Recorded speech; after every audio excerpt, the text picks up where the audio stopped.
Scratch is a block-based coding website.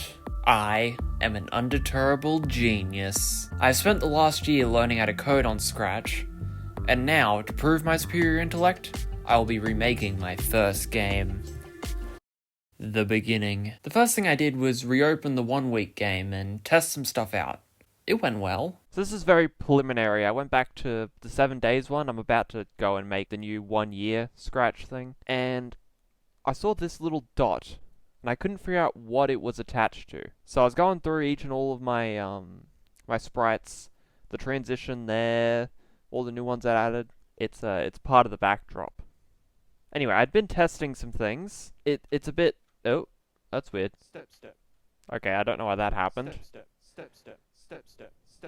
Oh, and I tried to fix the gravity issue. Did not work. The gravity issue remains a problem. Like, I made it go down quicker. Like, it's not just a glide down. But besides that, it's not really working very well. Yeah, there's a little to improve upon, but I've come a long way since then. And at least there aren't any recent examples of me failing to infer something that's extremely easy. Before we go there, however, we should set out what exactly success would be in this instance. So I've written out 5 criteria that this project must meet to be a success. Criteria 1. A functional way to win. Is it really a game if you can't win? Something to make losing that much more punishing. Flipping my 1 week lose criteria around, I want there to be either a way of culling the enemies or otherwise a way to escape them. This should be fairly easy. I've done win conditions since then and I haven't really struggled with them.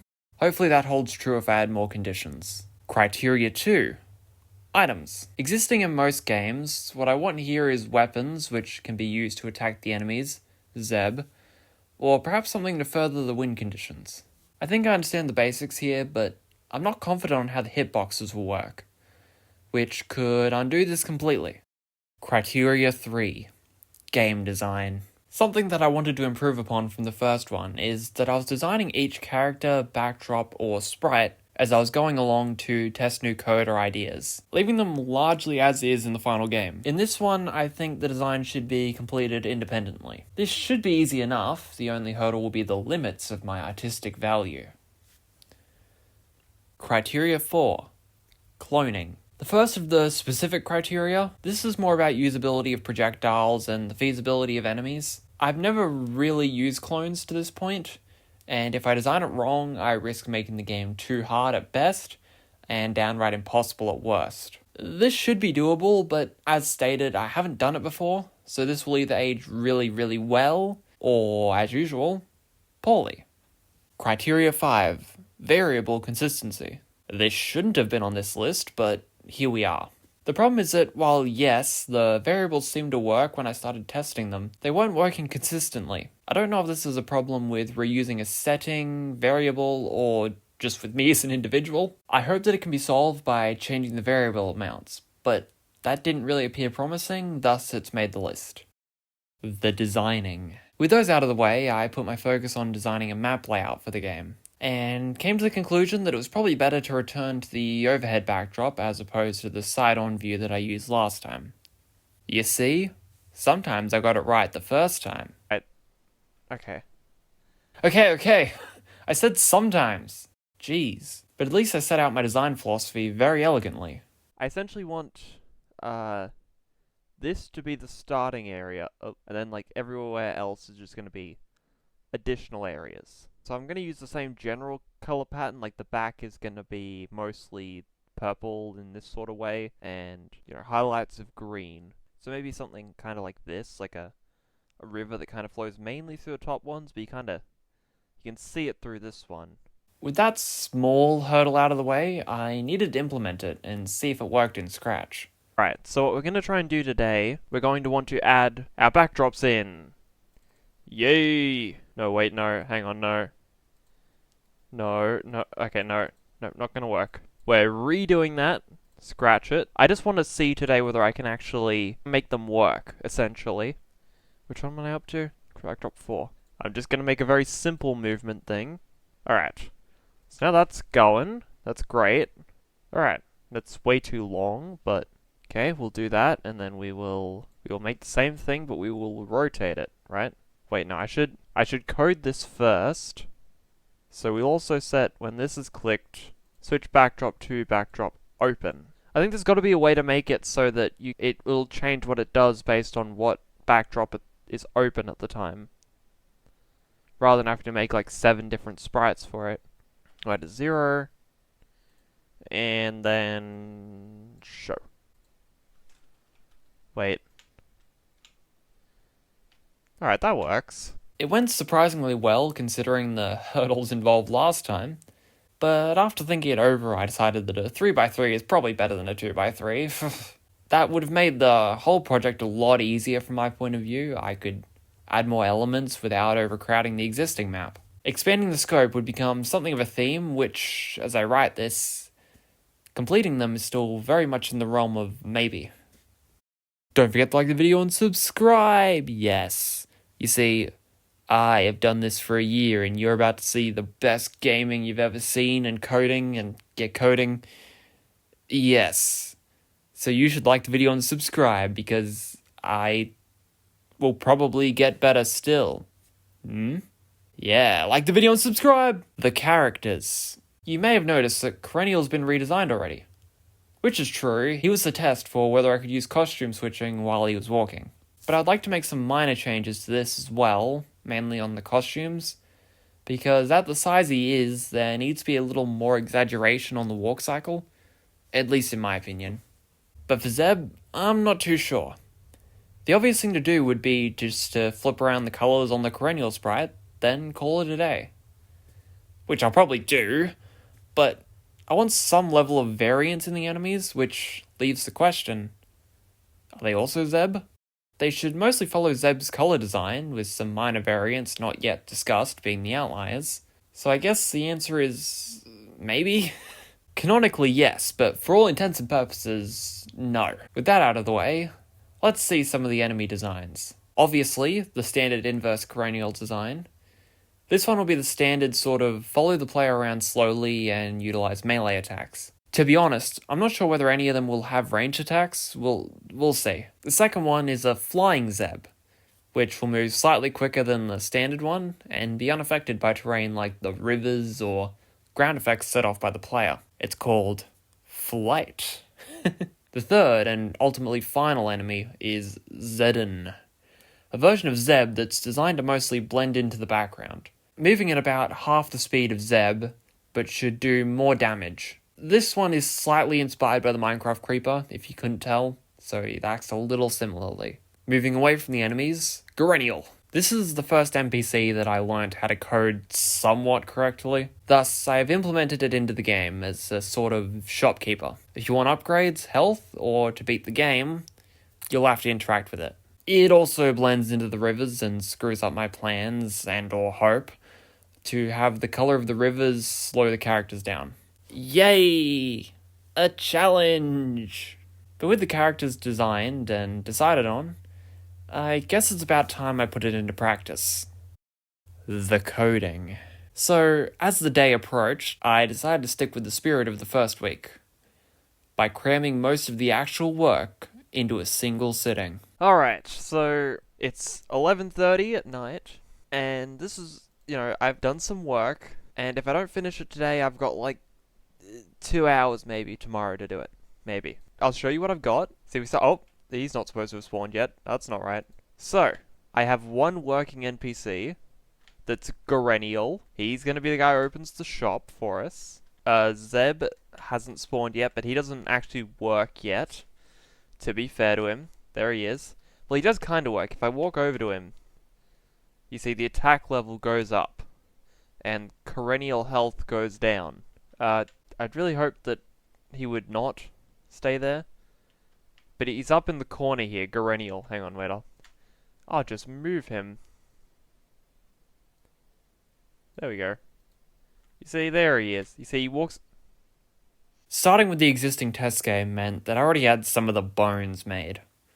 So Perennial was mostly finished, excluding the shop, which really means that he can just walk around a little bit. But that's like 80% of what he has to do. Although, sticking with the spirit of the first week, everything quickly began to fall apart. I'm gonna need to make a sprite. Ugh. Terrible news. It's now 12:15. I actually have not finished making the buttons, so they don't have names on them. So if I publish it after this, I'll fix it then. None of the other two had it. It doesn't matter. I also hadn't done any of the heart sprites, so I've done all of those now, and we'll hope that works. This obviously hurt the chances of everything going well, but just look at the quality of what we already have. Oh, thank goodness he spawned immediately. Good. Over the next few hours, I waved between moments of just forgetting code that I'd been planning to use for weeks. Wait, no, if core left right, that's okay, so that one's not working, is it? Okay, And moments of sudden, extreme intellect. wait, greater than 4. Okay, greater than 3. Wait. Oh, I see. Okay, so well, that works. Yes, remembering that counts as extreme intellect. What are you, the intellect police? But as it got later, earlier, whatever, it became clear that I did not really have the capacity to finish it then and there. Was this it? Was this all I was capable of? No. I came back the next night, last night, and tried my all to make a better game. And finally got this. Alright, it's 3 a.m. the next morning. I think this is finished. Like, there's still a lot of polish that it needs, but here it is. Also, I never made a sprite for the money thing, so it's bestowed. Difficulty, easy, medium, hard. We'll stick with medium. Okay, so we have no weapon. He shouldn't spawn immediately, usually, but I guess he can. You see? I changed the sprite so it's the proper sword sprite. Actually, no, I gotta switch because I want the waiting to start going. No, nothing. I can't use Garenial yet. Now that I have over 5, I can open the shop next time Garenial spawns. Which will probably be like a minute, but hey. Oh. I don't actually know exactly what the health is, because I made a lot of mistakes. Oh, and this happens occasionally. We don't worry about this. I don't...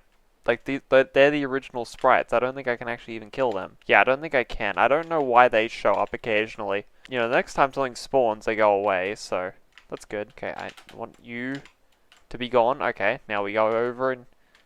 No! Oh, no, I'm a moron. Oh, no. Okay, this one sucks just because I'm only slightly quicker than them.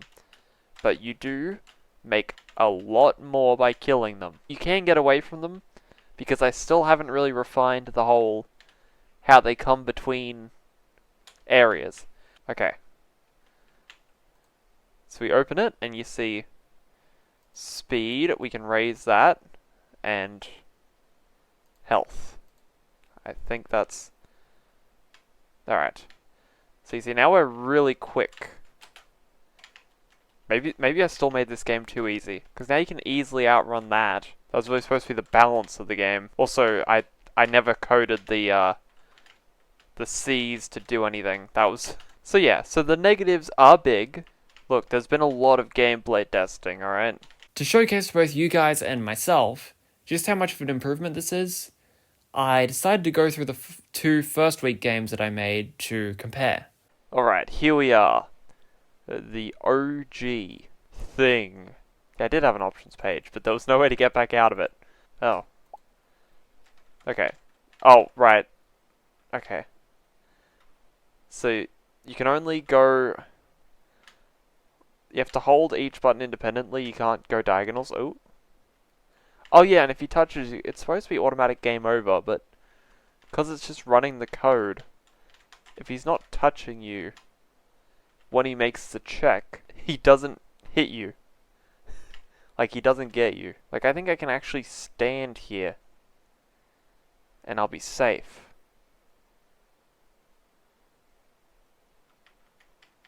Yeah. Yes. Oh, yeah, because... I remember. Because I didn't realize that the forever block existed at the time. So I just tried to make it repeat a lot of times. That's funny. I'm gonna go to the 1 week one now. Alright, here we are. I didn't change anything about the menus, I don't think. Oh, except for nope, that's not right. I added the faux customization and the mute button works. Oh, the gravity that doesn't work as well because it doesn't speed up. That was a big reason why I went back to the sort of 2D, what do you call it, top down for the final one. Partially it's because it just looks more like the original, and I felt like it should be trying to replicate the same idea. I think if I remember correctly, if I time it, nope, I didn't time it right. I think I can avoid dying. This is worse that time I thought I was Zeb. Nope, hang on. So let's fix that. Yes. You see, oh, nope, did not avoid death.